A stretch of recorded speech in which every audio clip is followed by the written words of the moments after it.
Been a week for honoring the veterans of the Persian Gulf. Parades in New York and Washington. But in tropical jungles thousands of miles away, hundreds of Vietnam veterans are still trying to put their war behind them. Some 20 years after they fought in Southeast Asia, the only place on earth where they feel at home is one that reminds them of their nightmare. Though they number in the hundreds, the veterans we'll be seeing are not typical, because in general, Vietnam veterans are well adjusted now. But there are cases, extreme cases, in which veterans rejected society in radical fashion. Tom Jarrell has the story of some men who returned to the jungle, but this time the enemy is in their mind. There is a sacred place on the Big Island of Hawaii, Hu'o'anoa, the city of refuge. Legend holds if an ancient warrior entered this sanctuary, he would not be harmed by his enemies. The city of refuge was a safe haven from the horror of war, a kind of home free. Today, this place holds special meaning for these warriors. Every man here is a retired combat soldier who did what he thought was the decent thing. He fought in Vietnam. We were also young, you know, also stupid. We had to be three-quarters crazy. It's like I have a war within. It's raging. As the veterans reflect on their lives, the ancient city of refuge once again echoes with memories common to all warriors. Our job was to hunt people down, kill them. I can't be what I became over there, which is a very angry killer. Us Vietnam vets are the first to say we'd love to have the war be over, but it's not quite over for a lot of us.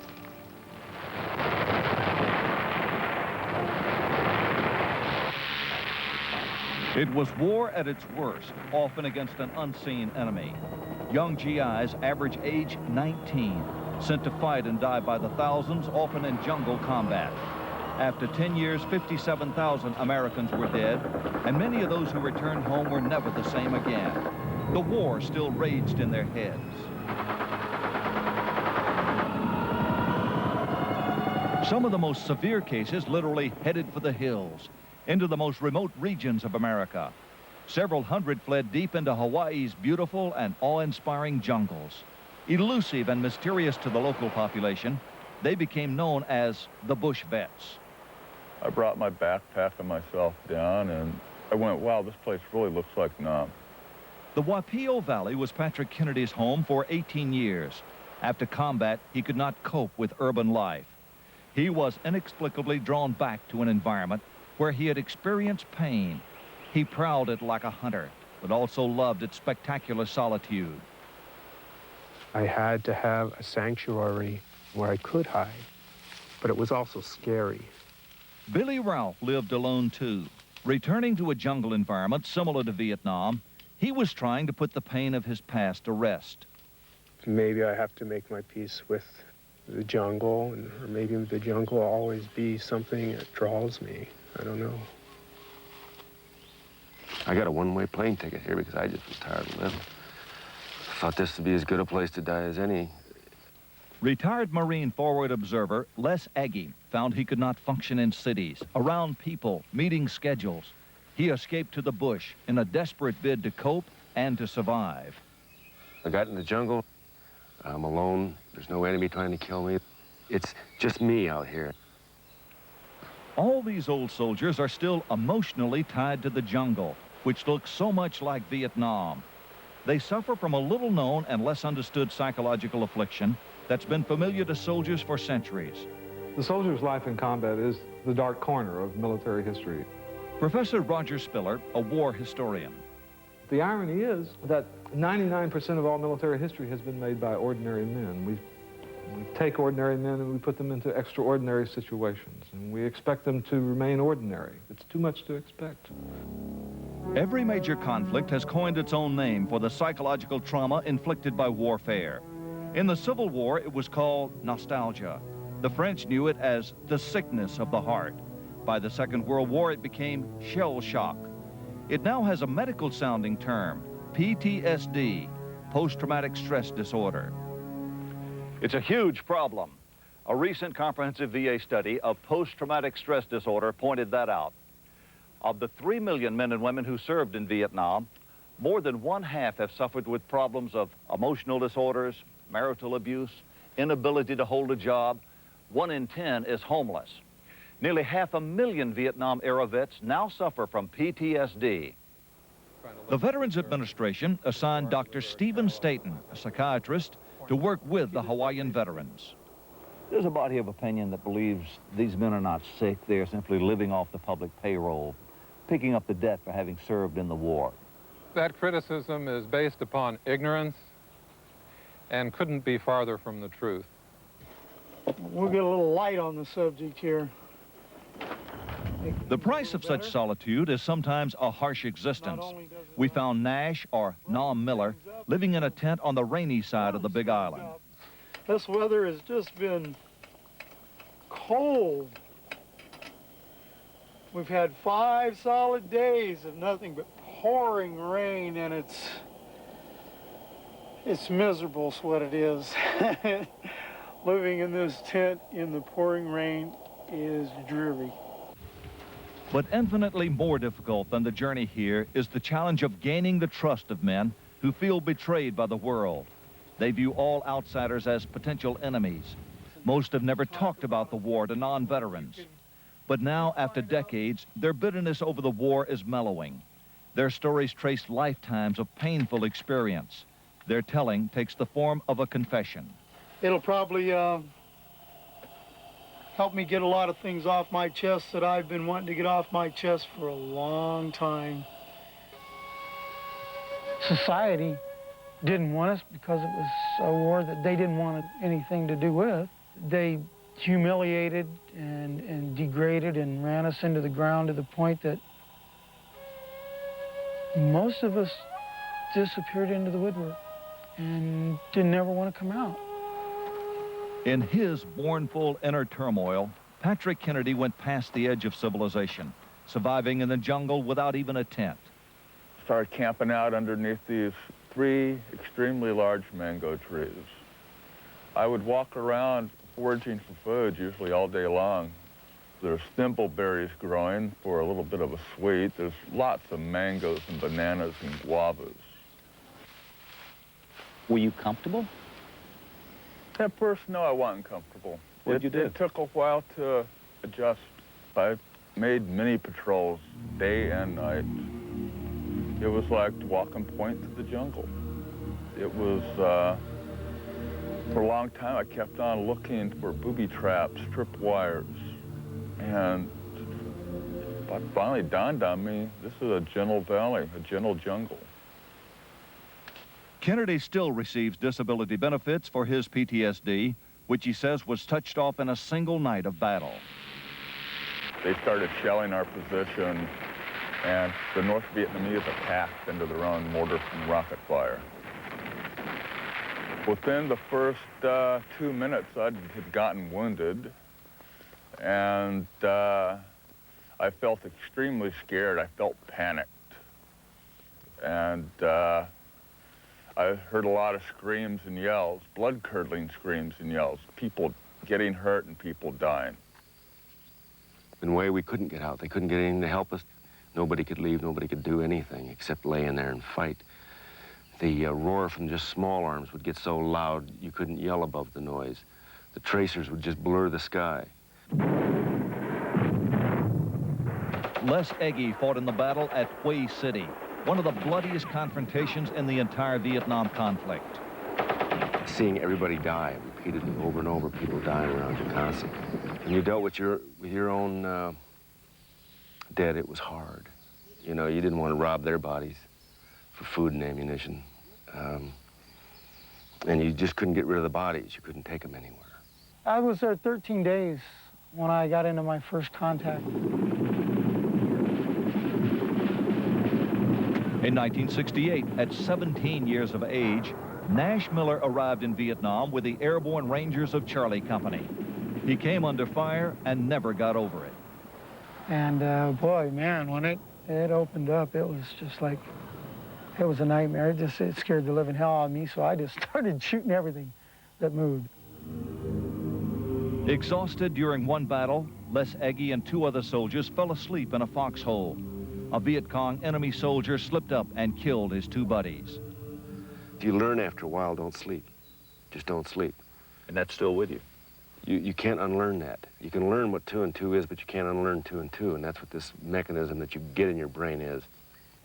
Eggy lives alone in an abandoned coffee shack on the edge of the jungle. There's no phone, no toilet. When it rains, the roof leaks. His war medals are tacked to the unpainted walls. You can't sleep with somebody. They turn and you're up, you're moving, you're awake. You got this hypervigilance. Have you been able to sustain relationships with women? If I start to care about a woman, the war literally erupts all around me in my daily thinking. The war does? The war does. And I become absolutely afraid again. My emotions all seem to be together. I mean, fear, hate, love. So you keep this cycle going to the point where if you do this much longer, suicide becomes the option. Suicide among men like the Bush vets is 86% higher than suicide among non-vets, according to one California study.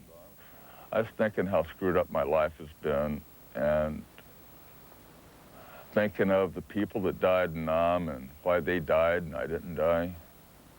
This always really bothered me a great deal. So I pulled out my .44 Magnum pistol, cocked it, put it in my mouth, and pulled the trigger. And it misfired. I've been known to go outside and have a mad minute.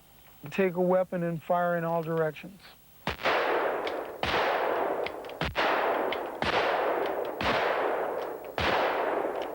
Nam showed us a common occurrence among the Bush vets, their mad minute, where they relieve tension by firing wildly at an imagined enemy in the jungle.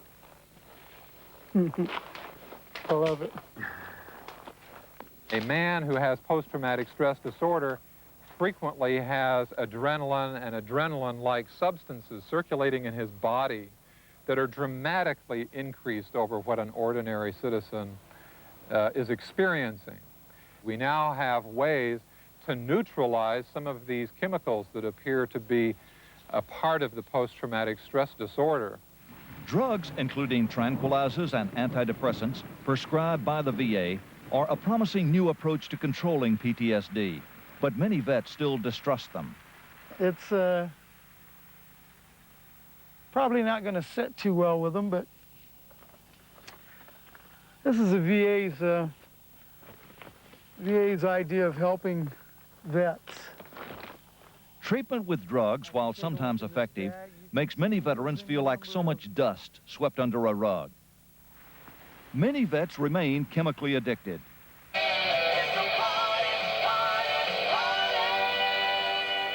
Saigon John lives in a filthy treehouse, a recluse. As we talked, he took straight shots of bourbon, guzzled beer, and chain smoked. As Sergeant John Wilkins, Saigon John says he was once part of an elite Special Forces rescue team until he cracked under the pressure. I got to roll with the punches, or I don't know, Life's pushing you around, huh? To some degree.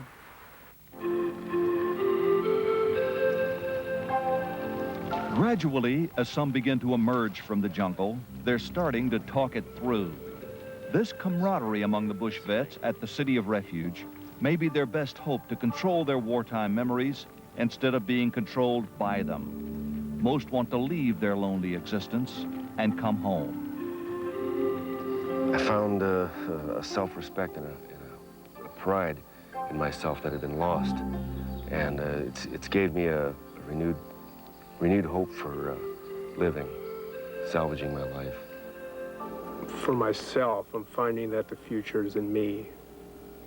And if I don't do something about it, nothing's going to get done.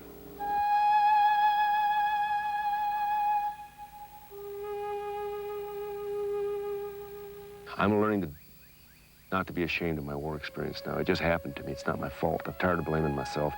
And that's what I want all the vets to do, is quit blaming themselves. It wasn't our fault. It used to make me very angry. Now it makes me sad. But if I look back on it and say, God, I just wasted a lot of time. having this baggage. These men stand as uncomfortable reminders to us that war is not a lark, that war is not a movie. That puts life and death in a completely different perspective than one has when he's simply walking down the street. And it changes you forever.